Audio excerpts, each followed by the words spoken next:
Sobat otomotif, nah kali ini di Mitsubishi Pajero Sport Dakar tahun 2012 ya. Terlihat untuk bagian setirnya itu botak-botak ya. Nah, kemudian juga bagian joknya sudah pada botak juga, aus. Nah, ini kilometernya itu tidak normal menurut saya. Jadi pemilik kendaraan ini baru beli dan saya menginformasikan bahwa yang perlu diperhatikan adalah timing belnya. Nah, ini kilometernya kurang lebih 90 ribuan.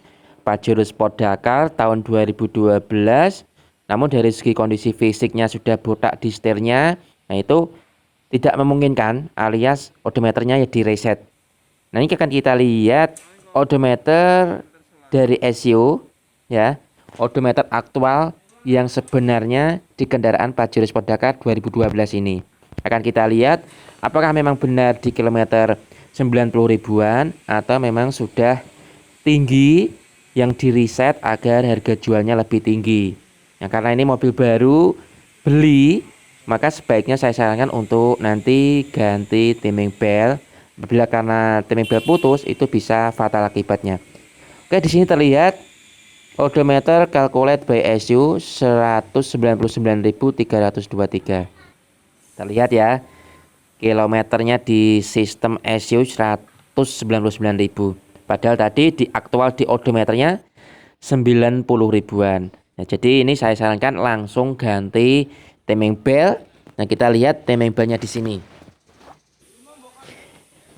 Ini kondisi dari timing belt Pajero Sport Dakar tahun 2012 ya. Jadi karena di mobil tidak ada riwayatnya, entah itu stiker atau informasi yang menandakan bahwa timing belt ini sudah diganti di kilometer berapa, tidak ada informasi, maka saya sarankan pada pemilik kendaraan agar ganti timing belt. Nah, ini kita lihat kondisi dari timing beltnya ya. Memang menurut analisa waktunya ganti karena karet-karetnya sudah mengeras dan juga dari retak-retak timing belt besar dan timing belt kecilnya. Biasanya yang sering terjadi itu timing belt kecil itu rontok ya, jadi gigi-giginya itu pada protoli, akhirnya bunyi waktu diakselerasi dan juga mesin akan getar karena timing belt kecil itu digunakan untuk sistem balancer di mesin diesel Pajero Sport ini. Nah, sekalian kita juga ganti set juga di lakernya. Jadi lakernya nanti ada 3 ya. Nah, ini yang satunya lagi. Nah, ini bearing tensioner. Yang satunya lagi adalah tensioner untuk yang timing belt kecil ya. Nanti akan kita lihat. Itu biasanya tensioner yang bagian timing belt kecil itu juga sering terjadi ambrol.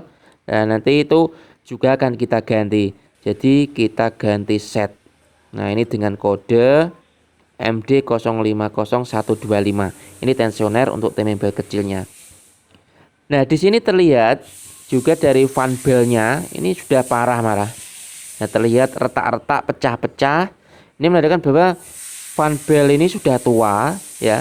Nanti harus diganti agar tidak menimbulkan nanti putus. Bahaya nanti kalau jika putus di jalan, maka sistem power steering tidak bekerja, AC tidak bekerja, water pump juga tidak bekerja, bisa mengakibatkan engine overhead. Nah, ini timing belt yang baru sudah kita pasangkan di kendaraan Pajero Sport Dakar tahun 2012. Nah, jadi untuk Anda para pemilik kendaraan yang baru beli itu jangan lihat diodometernya, lihat kondisi barangnya dulu. Jika memang barangnya itu mulus dari interior, eksterior, dan mesinnya juga garing, tidak ada bekas-bekas lem, kemudian oli, itu menandakan bahwa memang odometer dan kondisi mobilnya memang sama. Jika kebalikannya, maka selalu waspada. Semoga bermanfaat. Jangan lupa subscribe.